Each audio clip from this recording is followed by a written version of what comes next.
Trump versus Harvard.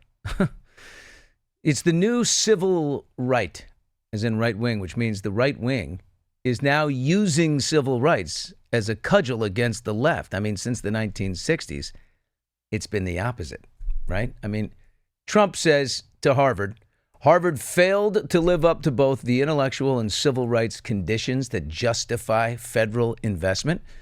Harvard's president, Alan Garber, responds, the university will not surrender its independence or relinquish its constitutional rights.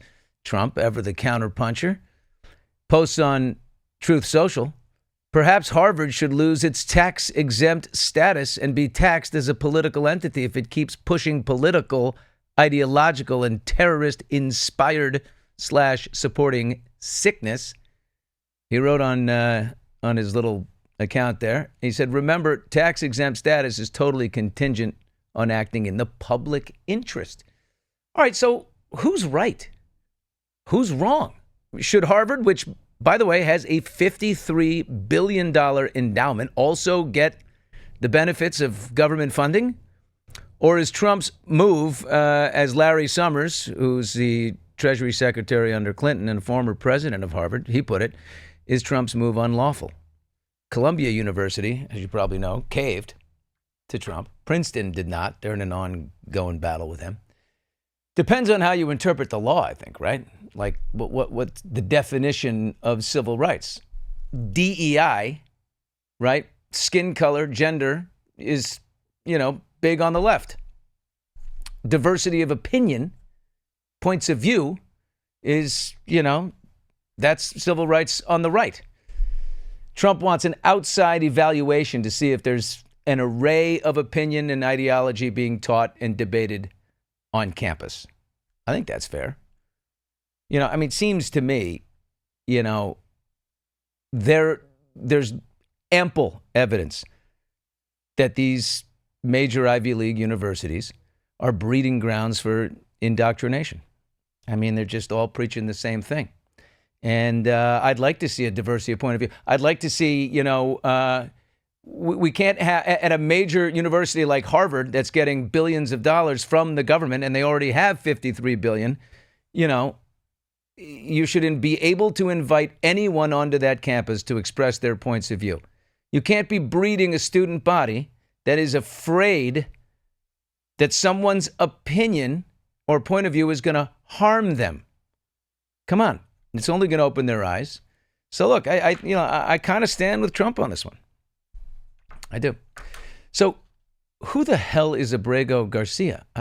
According to the left, he's a beloved father, an upstanding man of peace. According to the right, Trump, he came here illegally, and he's a member of MS-13. Well, shit. What we do know is Abrego Garcia was illegally deported on March 15th to El Salvador. It was an administrative error. Both sides acknowledge that. He had a withholding of protection order, which forbade him from being deported, but it happened anyway. An administrative error. Well, the judge in the lower court, Paula Zinnes, said he has no criminal record in the U.S. or El Salvador, and that the evidence against Abrego Garcia consisted of nothing more than his Chicago Bulls hat and hoodie, and a vague, uncorroborated allegation from a confidential informant claiming that he belonged to MS-13's Western clique in New York, a place he never lived. What's interesting is, a Chicago Bulls hat, that's, gangs often, wear things that nod to the other guy. Hey, I'm with you. The Crips and the Bloods. The Bloods wear red. The Crips wear blue. MS-13 likes the Chicago Bulls logo. I don't know, a snorting bull shows toughness, El Toro Loco. But is that enough? I mean, it's like, in that case, the argument can be made that every 14-year-old boy living in Winnetka is also part of MS-13. Here's your 27-year-old White House Press Secretary, Caroline Leavitt.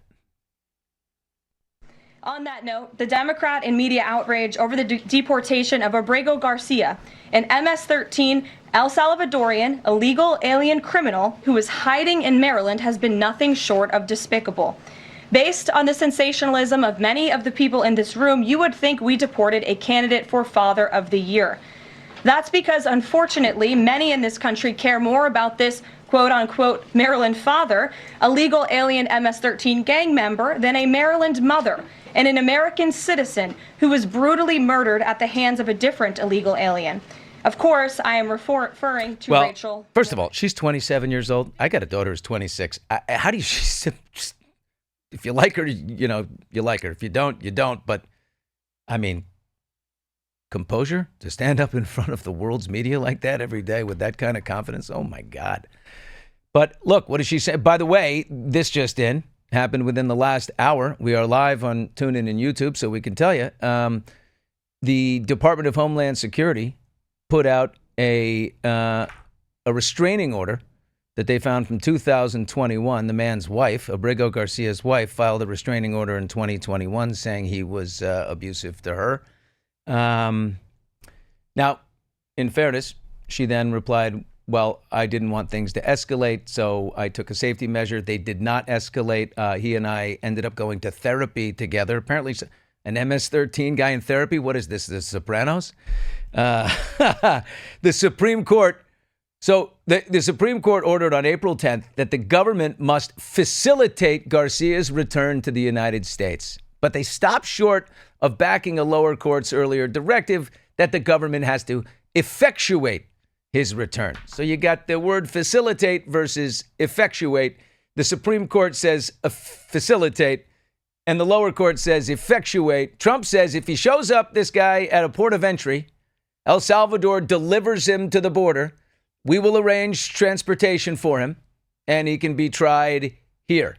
Well, El Salvador's president, right, Nayib Bukele, says returning him is preposterous. There's nothing I can do. We can't release him at this point. I don't know why. But the U.S. government is paying El Salvador $6 million a year to house illegal criminals that have been deported. So, I mean, it seems to be a deal, right? And this guy, wow, who threw him right underneath the bus? This guy's taking all the fire.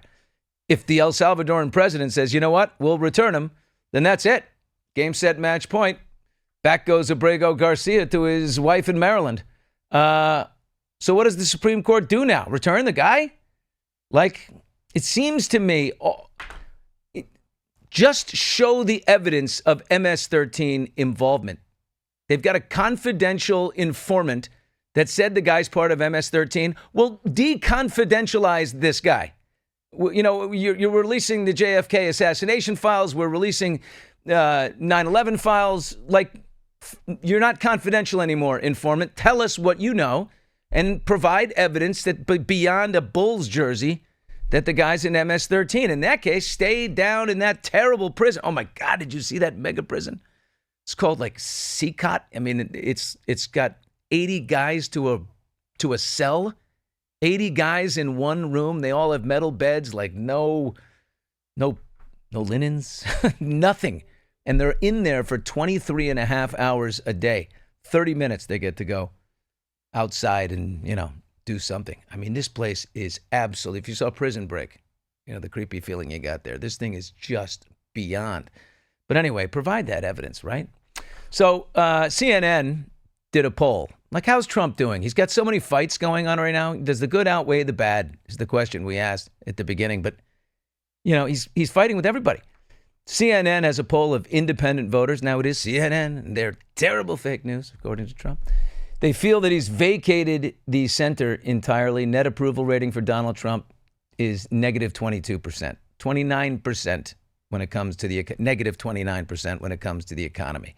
In January, it was plus 1%, so it's cratered by 30% with independents. 57% say he has no actual plan on tariffs and trade, and 66% oppose the tariffs in general. So he's not doing well with the independents, who obviously got him over the line with the popular vote and the Electoral College. But apparently he's going to be president for a third time. All this has been floated out there by none other than his wingman, his henchman, Steve Bannon, with Bill Maher. Amendment 22. No person shall be elected to the office of the president more than twice. And yet you keep talking about Trump's... Maybe you should have this. Here,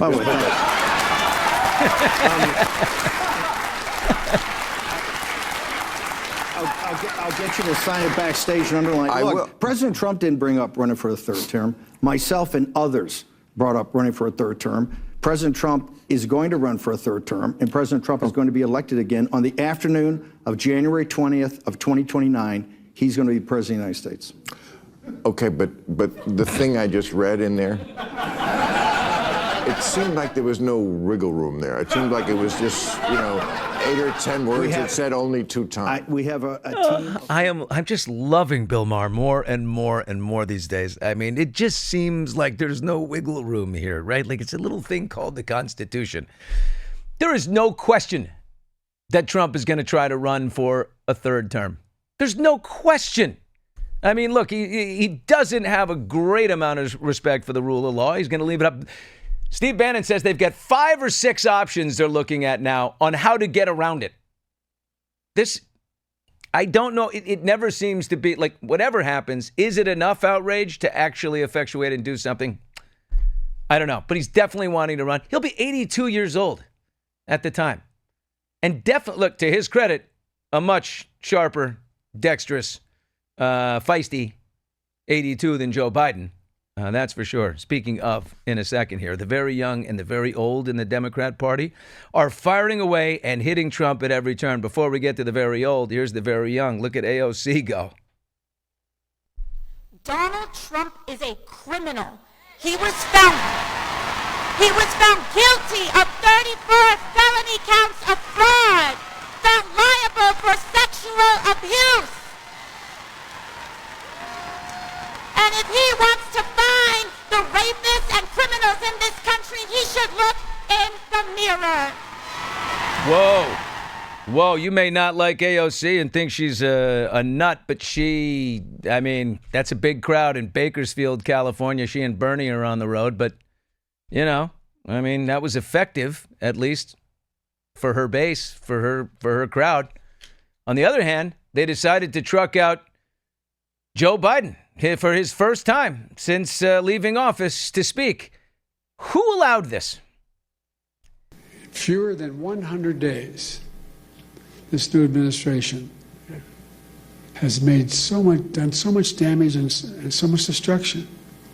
It's kind of breathtaking it could happen that soon. They've taken a hatchet to the Social Security Administration, pushing an additional 7,000 employees, 7,000 out the door in that time, including the most seasoned career officials. Now they're getting ready to push thousands more out the door. Already we can see the effects. For example, thousands of people use the Social Security website every single day to check on their benefits and submit their claims. Yeah, well, when he gets going on dignity, now there's a part of this speech where Joe comes in and he goes, dignity, no, come on. I'm serious now. Come on. He gets into that where he's yelling in that way that seems that it's just not there. I just don't think this is a time this soon to be giving any type of opinion. You got to look, what's next? It's not Kamala Harris. It's not Joe Biden. The people you need speaking, okay, for the hard progressive left, it's AOC. That's fine. It's not Bernie Sanders. Find yourself a Governor Shapiro, a Governor Bennett from Colorado. You got a lot of people there that can be speaking. Don't let Joe Biden come out and he's not helpful. There's just no way. Finally, the last fight for Trump is totally trivial, but he loves a petty fight. This is great. Trump is in a little bit of a war back and forth with Chris Columbus, the director of Home Alone and Home Alone 2. Part of the deal for Home Alone 2 to film at the Plaza Hotel in New York was Trump said, okay, you can film here, but I need to be in the movie. So Trump has a 7-second cameo with little Macaulay Culkin. And Chris Columbus said he wishes that he had edited it out of the movie, to which I say, come on. People, oddly enough, people love the Trump appearance in there. I think he thought about doing it and got a lot of backlash, and he kept it in there. Also, he probably would have been deported to his native Italy.